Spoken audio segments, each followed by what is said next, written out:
So it is most importantly a friend, and we've been working and talking about tourism and sustainability in this industry for a very long time. She's a travel and food writer for over 19 years, engaging with questions of identity, evolution, and sustainability. You all will know her. You'll know her very well as the project editor at Outlook Responsible Tourism Initiative and affiliate member of the UNWTO. She's also been trying to contribute to an alternative imagination of travel in India and South Asia. So that's Soity. Thank you for doing this, Soity. I know you're very busy, but thank you so much. And the panelists are, this is Shruti Shibulal, somebody whose work I admire a lot. It's very easy in smaller hotels, in your own personal spaces, to do initiatives, to organize initiatives around sustainability and initiatives for community and also best practices. But what Shruti has been trying to do in her in the larger organization she's been doing is quite exemplary, and which is why it is a pleasure to have you both as your company as a participant in Bridges, and also to have you as a panelist, Shruti. So Shruti is the CEO of Tamara Leisure Experiences, and presently serves in both roles to comprehensively oversee the company's long-term growth and expansion through a holistically sustainable lens. Tamara operates in 3 distinct hotel brands in southern India, as well as owns 4 independent business hotels in Germany. And that's Shruti for you. And Stephen, Junca, we've been partners in crime, especially we did very well for each other. We supported each other through the pandemic, and that makes us friends for life. So Stephane is from Secret Retreats, somebody who broke away from a larger organization believing India and the subcontinent actually needed a larger focus, and that's what he set about to do. And Secret Retreats more or less is what Rare is, but on a global scale. Asian scale.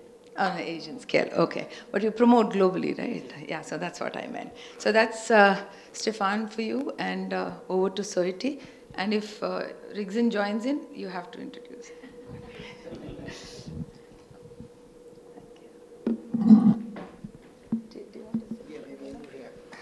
Thank you so much, Shobha. Please get a cup of coffee. In fact, I want to say that to all the people who've organized Bridges. What a lovely, lovely event this is. And I think many of us have started looking forward to it every year. And it's getting better and better and better. So congratulations. I know it's a lot of hard work, but I hope you get a chance to relax and, rest up later. But before we let you rest, let's just have a quick round of, quick discussion on what we can do in mass tourism destinations in terms of sustainability. I know many of you will start nodding when I say sustainability, or the journey of sustainability is hard enough for any business in any geography, in any landscape. And then and then we're now talking about sustainability not just in terms of environmental sustainability, but there's social sustainability, cultural, legal in some cases. So there's 360 degrees of sustainability that we're talking about. So it's that much harder. But what do you do when you are expected to walk on the straight and narrow in a landscape where there's very little that you seem to have control over, right? And I think all of us would want to know from those of you who are managing to do this right, how you do it. So I will go and talk about the other big elephants in the room, about greenwashing, and I will probably ask you also about the power of saying no, because that's really, I think at the heart of any conversation that we have on this topic. But first, I would like to ask you, what is it that you're proudest of, that you continue to do despite all the, all the challenges that you're facing at this very minute in your destinations. Shruti, maybe start with you. Firstly, thank you so much for having me here. It's such an honor and a pleasure to be sitting here with you all. I would say the thing that I'm most proud about, because this has been a journey for us, right? None of this has happened overnight. There's a lot of learning that has happened. The thing that I'm most proud about is the way that our people have taken it up, because it's really gotten ingrained into the culture of the organization. And that was an evolution. It did not happen suddenly, right? So I remember specifically when we were launching our second resort, the Tamara Kodai, the team didn't quite understand it, right? It didn't just happen automatically. And I think in my head, I was like, oh, well, they've spent some time in the Tamarakur, like, they would have imbibed it. It doesn't happen so simply, right? So you have to actually work quite a lot to get it to be ingrained in the culture of the organization so that each individual person takes that message forward. And it's not something which is just sitting at the top, right? Because if it sits at the top, honestly, like at the end of the day, it's not going to be implemented into action. It's just going to be something that you sort of talk about, right? Oftentimes, like a mission statement is considered like that. But a mission is truly only powerful if you drive it down, if it becomes the way that you make your decisions and in how you measure yourself as well. So I would say that's the thing. It's fabulous. And Stephane, you have 200 people to work with, 200 different businesses to work with, and so many different destinations that that they operate in. So what if you had to pick one element in your business, in the way you operate, what is it that you are very proud of? I don't know if there's something concrete to illustrate, but at least I think we make them think alike. And the community we represent, same as Rare, is that we have been able to make people think in the same direction and realize that they were not alone doing little things in their corner, but the power of what they do locally combined with what all the rest of the community is doing makes sense and may change. Okay, we are not changing the world overnight, but little actions combined by, say, 100, 200 properties make a change. The way they do it locally, the way the media also talk about actions we do, and talking about travel is not always about the newest things to do, the most expensive dinner or the most expensive hotel or the most expensive room. It's also concrete, small example of what is done locally in any of our destinations. So I think if there's one achievement, is to have been able to pull those people together and start to think, okay, how can we be more efficient, combining our know-how, combining the actions we do, sharing the knowledge we have acquired over the time. Fantastic. In fact, I mean, it's very interesting because even in the previous conversation that we had here, I don't know, some of you may have been here, about how museums and cultural tourism is now becoming a very important aspect of what we do as well. The word collaboration came up quite often. So I think that's really interesting that you've brought it up again, and I think that's why it's important to have events like this. It's important to bring everybody together. But having said that, there's something that that I want to bring up right at the beginning. How do you collaborate with people who are outside the walls of your hotel? I know you are doing a lot of things right within your hotel because you have the agency to, but is it your responsibility to look at what lies outside, because it does affect you, and how do you navigate that space, because you realize that there are external actors who you may or may not have any power over? How do you, like, what in your head is your responsibility? Does it end at your gates, or does it go beyond? So for us, we're very clear about it. It doesn't end at our gates because we exist within a larger ecosystem, right? Whatever you do, a hotel is made of people. It is existing on land which doesn't originally belong to us. We're not originally from there. So we need to respect that, right? We respect the people, we respect the environment, we respect the rules of the land, whatever it is. And so our value system, we have one of our very distinct values says responsibility to society, right? We take that very seriously. So the way that happens oftentimes is that firstly, it's in your hiring practices and how inclusive you are, right? So we have a benchmark saying that 50% of our people has to come from the local community. And that has multiple implications. I mean, implications in the sense like positive impact, right? Because one, you are creating a more authentic, genuine service design, and you're providing your guests with a service which is influenced by local community. It is not something which is separate from what is happening in that region. Number two, you build bridges, because finally there is an economic balance, right, for us and for the community outside. And so you want to make sure that you're sharing in that economic balance. And you also want to be very conscious that finally, like the ethos that we take is that we're building an institution. Our hotels are going to be there perpetually, right? And so with that, you need to believe that, if the community is unhappy with us for some reason, then we're not going to exist, later, and so we have to take that long-term vision in terms of building those connections with the community. And so it requires an enormous amount of effort, to be quite honest. And it starts from before you start running the hotel, much before, in fact. You start talking to the local stakeholders. You start understanding what is important to them, what do they value, and you start to bring sort of some collaborative efforts within that. Some of those ways are, again, it's in like simple things like economy. So you invite local artisans, local performers, for instance, to come, make sure that they are paid respect, and and allow provide that service to your guests to be able to see what is the local culture about. Sometimes it's your own team going outside, right, and providing service, or and sometimes donation as well to things which are happening in the local community that have a certain amount of weight. You also have to consider your practices, right? I think, for instance, waste management practices is something that you have to be very, very conscious about.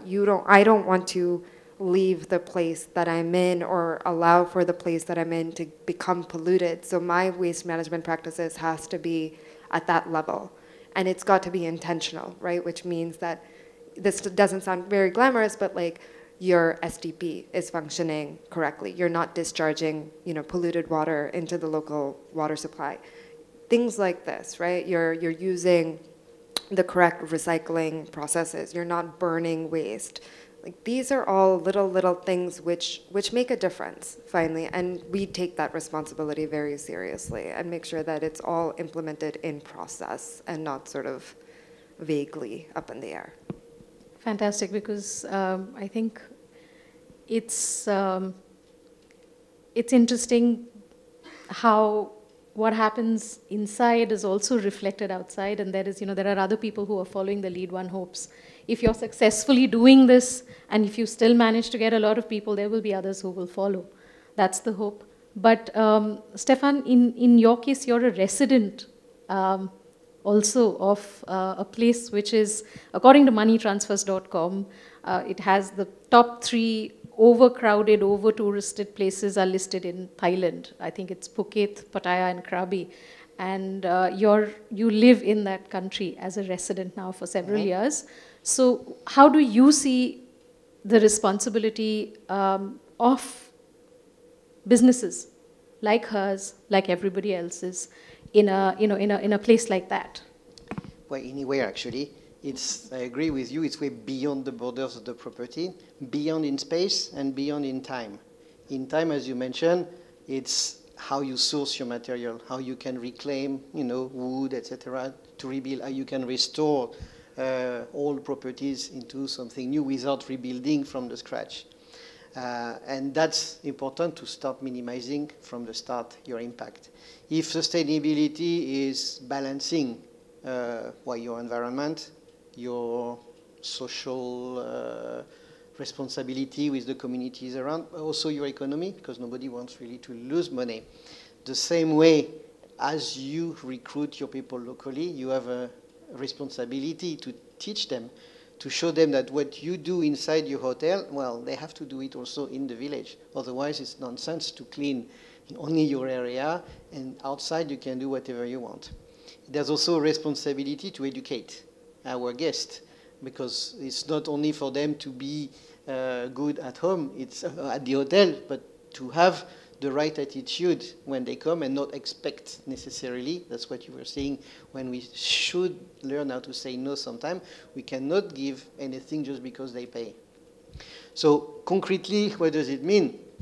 I have a few examples, actually not in Thailand, where even though there's clearly over tourism destinations, they have facilities to recycle, they have policies to try to refrain over development, over building in certain areas. But in countries like Cambodia or like Indonesia, for instance, where there's much less recycling facilities, well, the solution has to come from us, hoteliers, to help and inspire the villagers. It's not going again to change everything overnight, but it's a first step. It's a first step to encourage the villagers, also to show guests what can be done and what behavior they need to change when they travel. So simple example, now we have one of the property that organize every morning trash walk. Right. So every guest likes to do a little exercise, a trek in the morning, but instead of just walking, they go with a bag and they collect the garbages in front of the villagers, which means you have tourists coming and collecting the garbage of the villagers in front of them. It doesn't mean the day after they are not going to throw it away again, but it's a first step to show that, okay, we are not here just as tourists to enjoy, but also to be a bit responsible. And there's other initiative of hotel in Bali also, in this case, where they have created a trash bank. So basically they purchase garbage that the villagers or the kids of the village are collecting. They help to sort them down and they purchase from them. And since there's no facility to recycle all these plastics, it's mostly plastic, huh? I think in the rivers of Bali, if I'm not wrong, I think 40% of the garbage in the river are just plastic bags. I don't mention bottles, I don't mention, they forbid straw now, but bottles are still there. So it's massive. So they collect all this garbage, they sort them, they teach the kids also of the village how to sort the things, and then they give them back money in exchange of the right collection. And this is raw material that can be resold after to creative designers who use the garbage as a free raw material to design furniture. In that hotel they are building eco brick, so basically it's plastic brick that can be used to build houses, to pave ways, etc. So that's how much can be done outside the boundaries of the properties, but that has a clear impact on the villages around. Fantastic, because the paving bricks, for instance, is happening right here in some of the rare hotels as well. I know that Lachangnang, for instance, they're here. I see. Okay. Because Lachangnang, for instance, which is also, I think, a secret retreat, they have been doing it, and it's interesting because they are not very close to Leh. So, getting dry waste to a center for processing is financially and, and in terms of other logistics, very, very difficult. So how they're doing it is interesting. It could be shared collaboration. It could be shared, if there was, that information could be shared widely. I think a lot of people would be able to do it at very little cost. So fantastic. One of the things that you raised, Stephane, I want to just quickly touch upon that before there is a lot that we can talk about operations, and I would actually go back to it. Because if you remember, we were this afternoon talking about how historically in the hospitality industry, what we have said is we've put out cards for towels and said, expected the guest to put it up when they didn't want it washed, right? So a guest who is out there traveling and maybe utterly sort of late for whatever experience that they want to experience, and they're rushing out of the door, has to remember to hang it up, otherwise it will get washed, right? But why is it that we are still shying away from making the sustainable option the default option? Why is that not becoming the default option? Is it, because I don't think guests notice. Do they really notice that you haven't changed, the towels in 2 days? No, and actually more and more hotels are reversing the issue. Instead of asking guests to put their dirty laundry somewhere on the floor or on the bathtub, they say, we are not going to change when you're here unless you request it. So then it's much easier, you don't need to wash anymore. If there are 2-3 days, nobody is going to really ask actually to change the bed sheet, towel maybe. But if we mention, actually, there are actually a few hotels who mention it and still change it behind, which is wrong. If you say, my rule is I do not change your laundry or I do not change your bed sheet, do it. And then it is a way again to educate the guest. And I think everybody understands today that actually at home, nobody changes towels and bed sheets every day either. So it's just common sense. No, absolutely. It's wonderful that, some of them are already doing this. And I think we're also seeing a lot of integration of local art, integration of local architecture, integration of a lot of cultural elements into, into what we, in our hotels and our, experience centers. Now, Shruti, if I may ask, effectively what you're doing is providing, according to me, value-based tourism in what is effectively a price-based market, right? Because if you're working in a place where, where there's a flow of tourists constantly, there is constant construction of newer hotels, how is it that, that you can continue to offer that and stand out? In terms of your communication, in terms of, he spoke about educating guests, but nobody wants to be told, don't do this, right? But at the same time, you take a lot of pride in the fact that you are a sustainable space and you want everyone to follow. So what is the kind of communication, what is the kind of approach that you have even when, there are other people around you who are not following any of these things? In your communication, how do you handle that? So firstly, I don't think we're perfect, right? So I want to say, like, anybody who's on that sustainability path is on a journey, right? And I have to say, like, we have made mistakes. We have learned a lot. Like, it's come a long way from where we started. And so through that journey, you also understand, like, what works, what's not. Like, how do you make sure that you're not kind of, pushing it down somebody's throat? And how do you say it in a way where you're not trying to hurt anybody's sentiments or anything like that, but you're just stating facts? And for us, that's sort of been what we finally have focused on, saying that let us figure out a way that we can report exactly what we're doing. Let us align it to, for instance, the UN SDGs or something like that.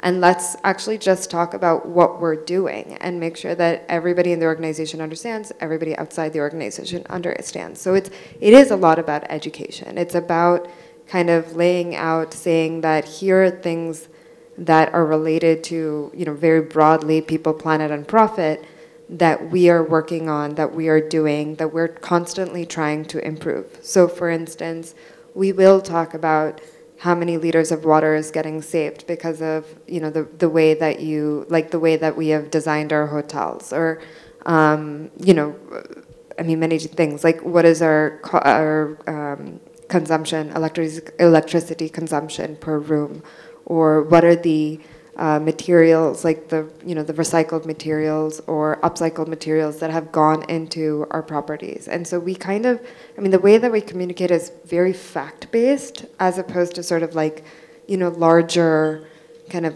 up in the clouds kind of a thing. Like, we really break it down to say that here are the things that we have done, here are the things that you could possibly do as well, the way that you can also contribute towards this.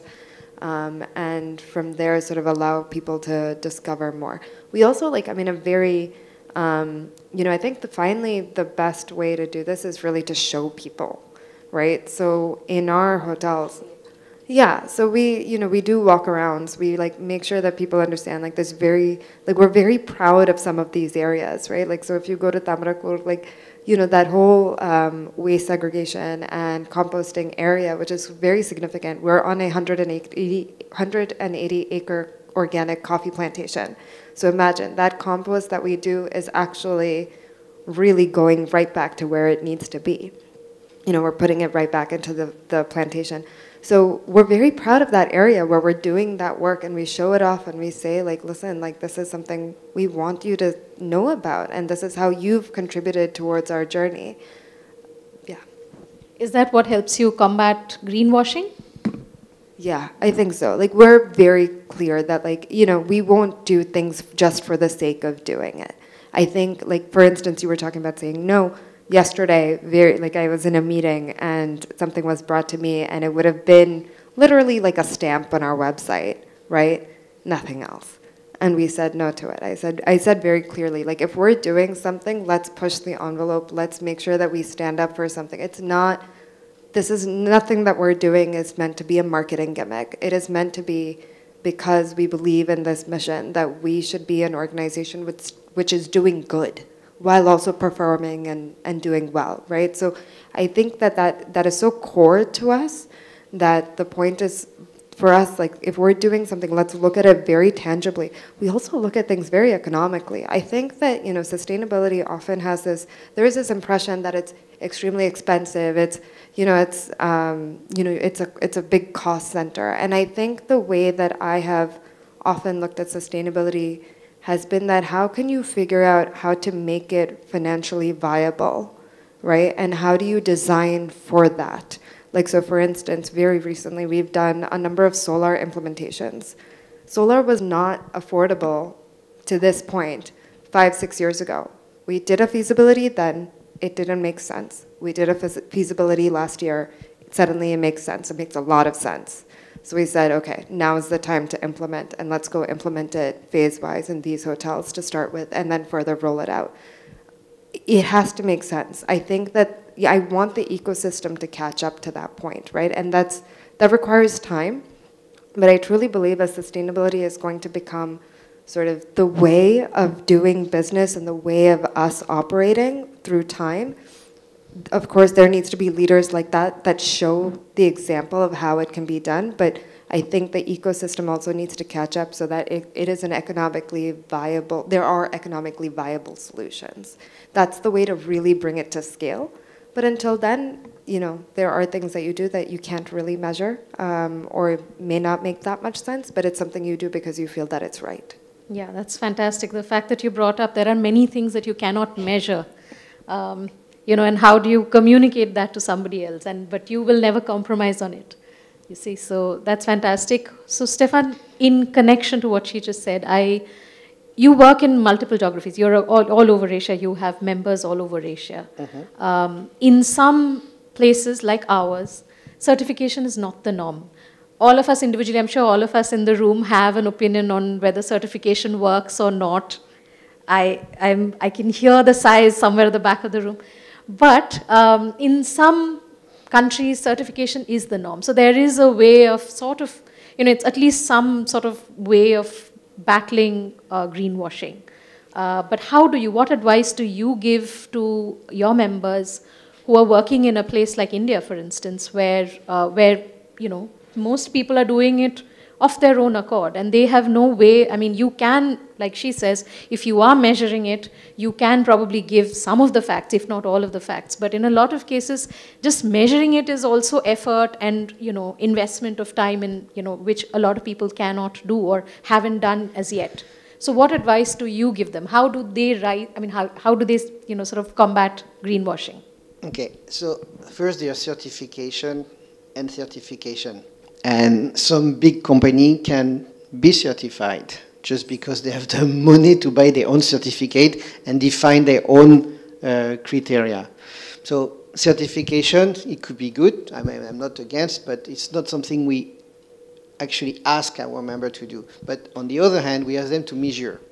And so we have a few properties members that will never be associated with other members if they were not themselves vigilant, attentive, careful, and like-minded again. Otherwise, they will leave the community. So we have people around that are looking at what we are doing, at what the others members are doing. So when I say measuring, it's basic. We just ask every property to measure the consumption of water, their consumption of electricity, and the garbage, the waste they throw every year. And then every year we ask them to improve, to reduce, and to reduce the waste, to reduce the consumption. And then we compare. Can I say that 200 properties are doing it systematically? No, difficult to impose. But that's the way, and this is a bit of a challenge every year to see, okay, who has improved. We compare internally. I don't actually talk outside, except when people ask me, but I don't use this as a communication tool. Again, it's very easy to do greenwashing, to throw figures, etc. What we do is internally, we compare. We try to inspire properties from, and we have sometimes very concrete examples. I was mentioning to you a property that was far away, difficult to get electricity, so they needed to reduce their consumption to keep the guests comfortable in their destination. And they found out something very simple. By moving the aircon from outside, I mean in the room, and putting it inside the mosquito net just above the bed, they would reduce by, I forgot the percentage, but incredible number, the consumption of electricity. And of course the capacity of the compressor for the aircon. So they have saved like this without doing much. Of course it works for lights, now it's a norm to use the normal bulb. But and that little things like this that have changed and inspired. So we are not going to remodel the rooms everywhere to change the aircon, but when they need to, okay, we have this concrete example to show that that's the way to go actually. So, sorry, internally, yes, this is what we, every year when we have our gathering with all our properties, well, we speak about this between us and we compare and we say, oh, I'm better than you, but it's a bit of a challenge and a competition to become the most creative in terms of sustainable practices. So that's I guess a small answer to the question. Yeah. No, that's fantastic that you have a system like this, and it would be interesting to see what those markers are. I mean, of course, we've also been noticing how waste is getting more complicated, how we manage waste, how we measure waste, how we process waste. There are so many options now. It's getting very complicated. But anyway, I mean, coming back to both of you, if there's one thing that you say no to most, what is it? What's the one thing you end up saying no to most?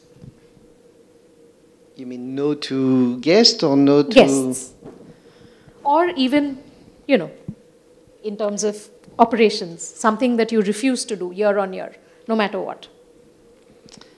Well, I don't have an example like this, but I think for us, it's normal to say to guests, for instance, if we design an itinerary and they want to go to certain places without having any understanding of the geography, the distances, the elevation, and they insist, I want to do that, I want to do that. Say, sorry, it is not physically possible. It is not feasible. I mean, distance in India, you drive at 30, 40 kilometers an hour. You cannot do a tour of India in 1 week. Nonsense. You cannot go to the Himalayas and say, oh, the day after, you arrive in Leh and you want to go to Shangnam in the Nubra Valley. You cannot do this the same day. You need your body to adapt to the elevation, you need to rehydrate, etc. So in that kind of setting, we say, no, you don't know the conditions, you should not do it. And it's no matter how much you want to pay, we are not going to sell this kind of itinerary. So yes, in that case, we can say no to the clients. But I will say no if they want, I encourage, because I'm not in the operation, but I will encourage all our hotels to say no to certain desire. There's a tradition in Asia to, be very hospitable and to always do what guests want. But we have to learn to say no in certain cases. I'm not going to serve you, I don't know, champagne in the middle of the jungle because it's nonsense. I will not import caviar or things like this. It's luxury, yes, but this is opulence. This is vulgarity, I think, in certain cases. So yes, in that case, we can say no. And back to our source, we can prove you that we can give you a good experience, a good meal with local produce, and no need to in many cases, we don't need to import. Very important for our restaurants. We have a little network of restaurants. One of the rules is minimum 80% of their supply should be sourced locally. We can measure, I'm not, maybe it's 81, maybe it's 79, but we want them to work, again, back to sustainable practice. It's local produce. You give job to local farmers. It becomes an interaction also for the guests to visit the farmers to see how you transform the product into their plate. Some of the restaurants push the challenge to have zero waste. So they reuse everything, the skin of a potato, into your plate. So that's another way, I would say, to to be sustainable as much as possible. Shruti, what about you? Is there something you say no to? Or do you have a bullshit meter? Do you know that when somebody calls, do you... I think a lot of people know when somebody calls and they say, this is fantastic, but do you have a 50-inch television because I want to watch IPL? I mean, anybody who wants to watch IPL on a 50-inch, please, no offense there. But do you have a BS meter? Do you say no to people? Absolutely. And I think, actually, as an organization, I think we were probably a bit notorious, especially at the beginning, for being no, snooty. We want to, well, we didn't mean to be snooty, but we used to say no quite a lot. So, for instance, when we started the Tamarakurk, I mean, to this day, we don't allow children under the age of 12, and within the domestic market, that's a very difficult rule to hold on to. And, we've been hounded. And even today, I mean, we've been running, we're known for this. 12 years later, we still get, 15% of our calls that come in saying, are you serious? Really? You won't let my 10-year-old in? And we say, no. I mean, these are, there are restrictions in every property. Amal Tamara, for instance, is it's a property based on Ayurveda. We don't allow alcohol. We don't allow non-vegetarian food. We request that you only using your devices in your room. Don't do it publicly because you impact the community and the way that they're, going through their journey.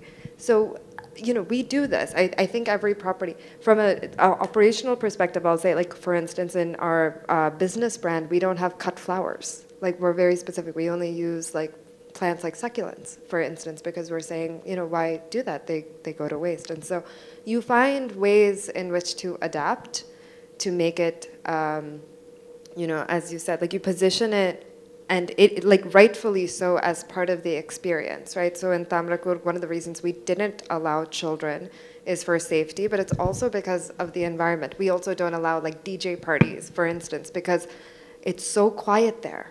And if you bring that sound, you're impacting the wildlife, and you're impacting the community that can, to where the stream that goes through our property reaches, and you're going to, it'll be noisy for them. And so we don't want that. And so, we ask that you don't do this, right? And so we say no to several things, I would say.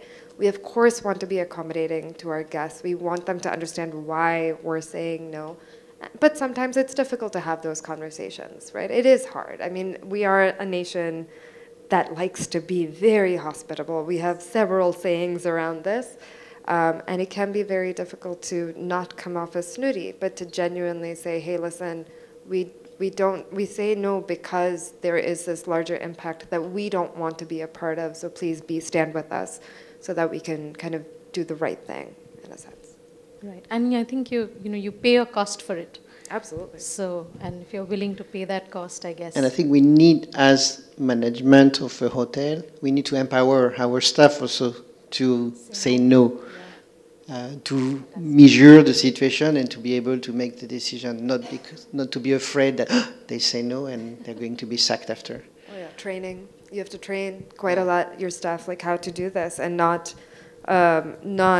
be not to seem inhospitable, not to be aggressive. It has to work, right? And I think A lot of it has to do with the initial expectation, the context setting, all of that. Like before a person comes to our property, do they understand? For instance, like we don't want somebody showing up at Amal Tamara with this expectation that they're going to be served wine every night. Like that's not what we provide, right? That's not the values which we provide, and so it is important that that information is passed on very clearly and those conversations are had, so that the operations team on the property does not have to handle a negative situation.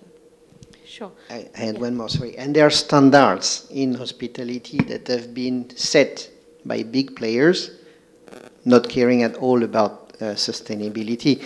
Why, if there are tour operators in the room, why do you need to have the engine of the car on hours before the guests get out of the room every morning and keep the aircon on in the car when there's nobody, when in 1 or 2 minutes the car is cool? But every morning I chase the cars and the drivers in front of the hotel to say, you don't need to do that. But they have been trained to do it, so they keep it and for hours before. Do we need to switch on the aircon in the room also in the morning when we know the guests are checking out in the evening to be at temperature? Not necessary. And I think guests understand. Or do we need to have, I don't know, a ballroom at 18 degrees on the aircon when actually 20 will be enough, for instance? A lot of waste of energy. So I think it's there's a lot of standards that have been set by those big players, and we small players, we should reassess that and change the rule and explain why we do it. And I'm sure guests understand. And it's not saying no, it's just, okay, changing the rule a little bit. I'll just add to this. I actually think that guests have been the most accommodating when it comes to these things. Like we challenge norms, right? That's essentially what it is. Those standards, those norms that have existed for ages, we say, why do you actually need to have a 4-fixture bathroom? You can have a 3-fixture bathroom, not have that bathtub, not have the water capacity that you're expecting, so on and so forth. So, so for that, I actually have found that guests over the years are already quite educated about these things. They already understand, and they're quite flexible. There's very few people who I would say who have not, who challenge it in a sense. Like if you explain, guests have been very accepting and understanding and willing to move with you to kind of take these initiatives forward. That's fantastic to know. I think after the pandemic, we've also sort of moved a lot of focus to domestic tourism, and historically we've been wary of domestic tourists because we've always assumed that they won't be buying into any of this. But some of them are, and that's the impression I think a lot of us seem to be getting, and it's just a matter of, I think, reaching out to the right person. But before we carry on the conversation, I just wanted to ask, is there anybody in the room who has a question that they would like to ask either of them, or me, if you like? Yes? Oh, thank you.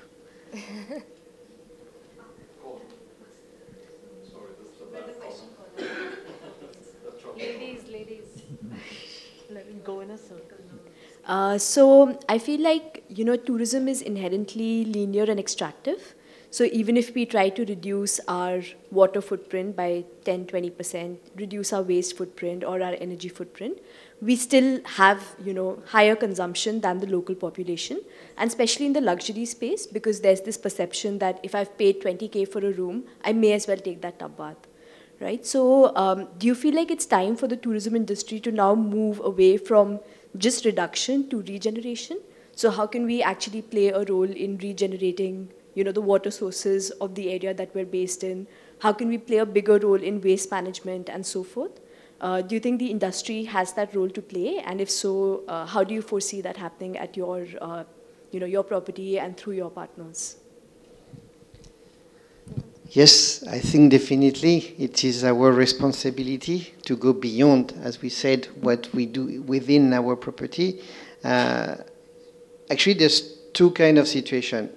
Either the government is doing something, and there's very few cases where the government is doing something unless they have pressure. in certain countries. We can say, okay, Bhutan, for example, is a good country, but they never had mass tourism, but they have set the rules to be, difficult. They have this sustainable tax whenever you want to go to the country. They have a quota of number, and they manage it like that way. For many other countries, it's difficult, and it's difficult also to say no to money when they come. So either there's enough pressure for the government to do something in terms of recycling facilities, which is the most difficult, wastewater, etc., whether this equipment exists or not. So how do we put pressure on government? It's all of us, we, the industry, the media, the consumer, what other countries are doing better, and then there's, of course, a need for a country that is behind to catch up. But that's beyond actually what we can do ourselves.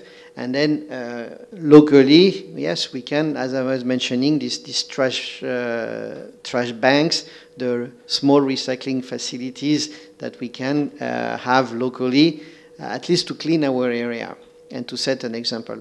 So, and there's a story again here to say, because when guests come to a property where you do something for your village, for your communities around, guests, I think the guests that are sensitive to this issue will appreciate and will encourage and will talk about the example that you have set. So, yeah, the answer is yes for me. Same. I think, regenerative tourism is sort of the direction in which we need to move. Is it simple? No. It is complicated. For us, we have tried to become more and more self-reliant in a sense, as opposed to take from the community as much as possible. So for instance, rainwater harvesting, solar that I mentioned, being more efficient. It's still, it's like I said, it's a work in progress, right? I think every year we try to do better and better. One of the simple things that we did, which has, from a long-term impact is actually huge, is when we've constructed any of our resorts, we've been really conscious not to cut the trees. And that means the soil itself is really hardy and it's sticking together, right? So in areas particularly that are very prone to landslides, we have seen that our properties and around our properties, that's not happened. And I think that has a huge impact on the local community. It's not something you can measure. I can't be 1000% sure that this is what's going on, but I have certainly seen this, right? That small things like this, conscious decisions that we've taken, have made sure that the community around us is safer despite us being there, right? I think we are always trying to reduce the negative, and at some point it would be great if we can get it down to zero, but it is really difficult. It's not easy. I think to the point of government, I do think that it is our responsibility to some extent, as much as we can, to try to influence policy, be a part of associations which are working towards building better policies. It can be in several ways. And I've worked with the World Economic Forum, for instance, on trying to influence policies around, for instance, mass tourism, things like that. There's a lot that needs to be done. And slowly, and hopefully, I actually feel quite positive that we will get there, because the demand is for that. I actually see that people are not as apathetic as they were in the past. There is a genuine interest and a genuine knowledge around this space, and people are going to further influence us to do better. My question is to probably three of you, but also Soity, because she's in a space where she's exposed to the kind of audience that consumes content.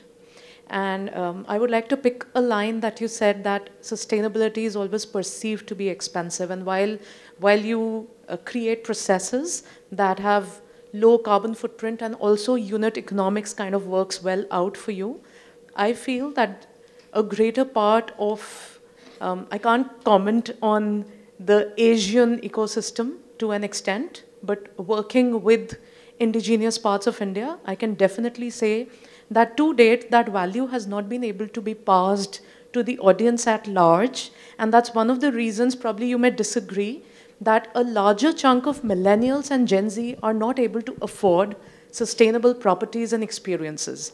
And that is where greenwashing plays a bigger role, that they are able to convince them to go to certain places that are low cost but can drive away that point easily.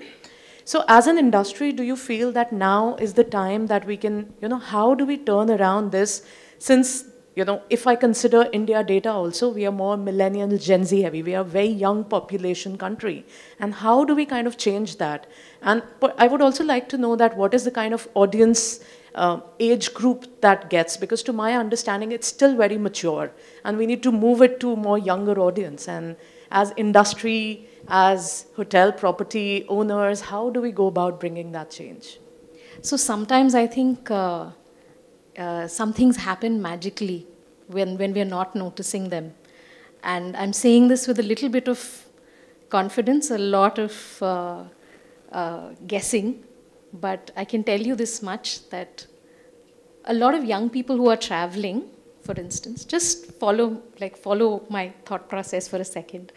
A lot of young people who are traveling are looking for a fantastic time with their, friends at a certain cost, because they're not, they don't have deep pockets, right? Not all of them have deep pockets, some do. So very often, homestays in their heads are actually the cheaper option. And in many cases, the places that they're going to don't have hotels. They don't actually have hotels. They have homestays in some cases. In some cases, they go and camp, right? I can say this with a lot of confidence, that homestays are perhaps the most sustainable places by default. They do not have a footprint. They have a smaller footprint than any hotel anywhere, because of, by dint of being a much smaller unit, a family unit. They're probably following all the traditional practices that we have given up in the cities. So by default, they're actually ending up going to places which are sustainable. So the fact that when we say that they cannot afford sustainability, that's not true. Sustainability is across board. Sustainability is actually is not something that is expensive. It's just expensive for, for a certain kind of experience, yes, but not in general. Is that what you want to ask? So I think a lot of people recognize this. In fact, a lot of the problem is somewhere else, and I will highlight this as well. A lot of young people who are, I've also seen examples, fantastic models of people who have moved to the hills, people who are city slickers like us, and I'm not talking about a middle-aged, gray-haired person like me, but I'm talking about younger people who have moved and actually set up these models like North, where it's a bunch of people who are interested in architecture and design, and they wanted to learn about the architecture and design of a certain geography. They went there, they set it up, and they have integrated the community. At first, all of us were very apprehensive. We said, what are these kids going up and doing there? Is it okay? I mean, because they're privileged, they're entitled, will they go and impose something on them? But that's not how it worked out. I mean, they have their problems, these kind of models always do, but they're trying to actually integrate the community in ways that no established hospitality business can actually do, because they have so many layers of, other business and operation related processes that they need to follow. These guys have no rules, so they can break all the rules, and they've managed to do that in a brilliant way. So I have hope in the youth. I think they understand the subject better than us. Going out into the north, the northeast particularly, and are training women who own homes on how to do professional hospitality. So they are becoming entrepreneurs in their own right, creating experiences for guests at very affordable prices and making sure that they have very, authentic and affordable good time. And I think the youth are exploring that. Technology has been the great democratizer, sorry, in terms of being able to market properties like that, which may not have been the case, 15 years ago. Like, how would you have even discovered these places? Today, you have legitimate platforms wherein you can actually come to find out what these places are, and ratings, right? And guest testimonials, which makes a huge difference in being able to be successful. So I think in that way, there's this huge movement towards that, and it's very powerful. And we're seeing it even in the South as competition, which is really interesting. The other part is about sustainability not being within the affordable segment. So our organization runs 3 different brands, and our mid-segment brand is called Lilac, and we charge 3,000 to 5,000 rupees per room, sorry. And it's a sustainable property. All of them are sustainable properties. You have to apply it differently than how you would to a 180-acre plantation, but the ethos is still the same, and so you do apply what is applicable to that place within those affordable hotels. And like I said, many times it actually, reducing water consumption, it's affordable. It's not very expensive to do it, but it's affordable. Reducing your energy consumption, same thing, right? Like, it is possible to do it at a low price point. It is more about awareness and oftentimes initiative. Like, you have to be sure that you're going to do it and how you're going to do it and really stick with it. And if you are able to do that, then I've seen a lot of times it's actually not a very difficult decision. Can I just quickly add something, because I'm a communicator, and I can see many communicators in the room. Just quickly, one of the things that I think the young people are catching us out on, and I speak as somebody who's representing a media organization, we're doing it because most of us who are actually in managerial positions today, or who are actually leading teams, are not young. That's why I think we're getting caught out quite often, because nobody wants to be told, at least this generation doesn't want to be told what to do. And you have to respect that. And for the longest time, what we have done and what we are continuing to do, and even today we are struggling within our own teams to make sure that this is something that is communicated to everybody in the room, that you cannot start a conversation saying we should do an article on how to be a responsible traveler. Nobody reads that article. Nobody cares about that article. There are people who are following people because they are inspiring you to go to certain places which happen to be sustainable, and the person who's reading it actually expects it to be sustainable.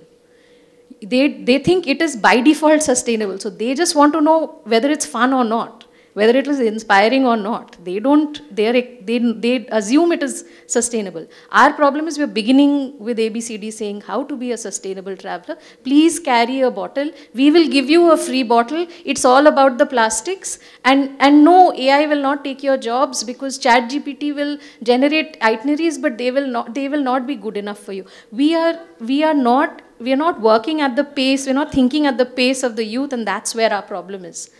In communication, in assumptions, all of that. So I don't know if I've been able to explain what I wanted to say.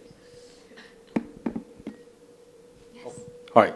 A lot of insights came, so I'm going to change the gear to, I'm not asking what I was supposed to ask. Okay. So, I just came from ITB Berlin, and one of the discussions, my business is 20 years, and I've been fighting the urge to be certified. A little bit of arrogance was there, a little bit of thinking we are doing far better than many others, not just in India, around the world. But now the biggest challenge that we are facing is I'm losing shitloads of business because I'm not certified. And this is something that, this is not a question or anything, but there are operators here, there are hoteliers here. But by 2035, EU is going to be pretty strict on what you're going to claim. It's like Shruti just mentioned that all our properties are sustainable. What is the benchmark? How do you prove it? And it might be certification, it might be your own auditing system within, So this might be something that everybody here or, all members of RARE would want to actually consider seriously about. It's not about, go for travel life or GSTC, that's not what I'm saying, but it would be good to start quantifying what we are emitting. It's so important. You can call it sustainable, you can call it responsible, regenerative, whatever academic words you want to use, but for us to survive hereafter, it's so bloody important that we quantify. Whether you're a tour operator, whether you're a property, whatever it is. No, and as businesses, I think ESG norms will also get, implemented in this country. So I think by default, people will have to measure and prove. While we're pitching, Joanna and I are doing a session tomorrow afternoon from 2 to 3 on how, travel media and marketing teams in travel organizations can communicate their stories effectively and transparently. So please join us. Brilliant. There you go. No, this for you, Shruti. Hi, I'm Gautam. So do you have an average occupied room night footprint benchmark at the Tamara? And if so, how does it compare for the costlier properties versus the lower cost properties? So do you have a metric for your like actual a consolidated metric? Yeah, absolutely. I don't think we've ever consolidated it, right? I think what we have looked at is, and see, we're a growing organization. Today I have 8 properties and in 3 brands, right? So what we've done is we have looked, one is we've kind of segregated all of the actions and made sure that everybody is behaving and, within these certain like buckets. And then we've measured within that. We have started to benchmark the brands against each other and just see, like, for instance, like how much is the consumption here in this resort versus that resort, this business hotel versus that business hotel. But we don't have a consolidated sort of footprint that I would be confident to say at this point. That was just, I mean. Yeah. No, I would, so one of the gripes that I have is I really wish the larger brands would give us some benchmarks to go against. We'll give you those. Oh yeah? Okay, that would be great because I find it very frustrating, right? I mean, I can continue to benchmark myself against myself. That's great, sure. And I can do that organically as we grow. But if we had better visibility and transparency and, and just a few, it doesn't need to be everything because, it's hard to do it like apples to apples kind of comparisons across so many different metrics. But if there were a few metrics that were sort of globally measured and understood and that we could all benchmark against, I think that really would, push things forward on this whole idea of measurement, right? I absolutely agree that everybody must measure it out of necessity, out of, just pure desire. But I think that benchmarking, like that ability to benchmark against the large brands would really be important, or at least for them to disclose if they're doing it. Yeah, and also probably the correct tools with which you will have to do that, right? Exactly, yeah. Fair enough, thank you. I think we can continue this conversation over a cup of chai because otherwise everyone's going to fall asleep. No, but I hope none of you fell asleep. I hope you had a good time. And I certainly enjoyed this conversation a lot and learned quite a bit. I think I individually, big thank you to both of you for talking about things about, about your own decisions, which I'm sure you've taken after a lot of thought, and I hope that others who are listening to you are probably nodding in unison because they are also trying to do the same things. I genuinely believe that there are a lot of people testing a lot of models across India. We're looking for a proof of concept that will work, and then a lot of us can replicate. I was talking about pastoral tourism yesterday with somebody, Bittu Sehgal and a couple of others, and it is not easy. Some of these things, as we know, many of you are in the room, I'm not going to even speak about it, are very difficult to do. But once one person has cracked it, I think others will be able to follow. And a very dear friend, old friend, had once coined a phrase. His name is Amit Verma. He had coined a phrase. He said, increase your surface area of serendipity, luck. I think that's what we all need to do because everybody's trying to do right, everybody's trying to collaborate, everybody's trying to be seen and noticed for the right reasons. If we continue to build bridges, I think we'll get there. So thank you so much. Thank you, everybody. Please have a cup of chai. See you all later. Bye. Thank you.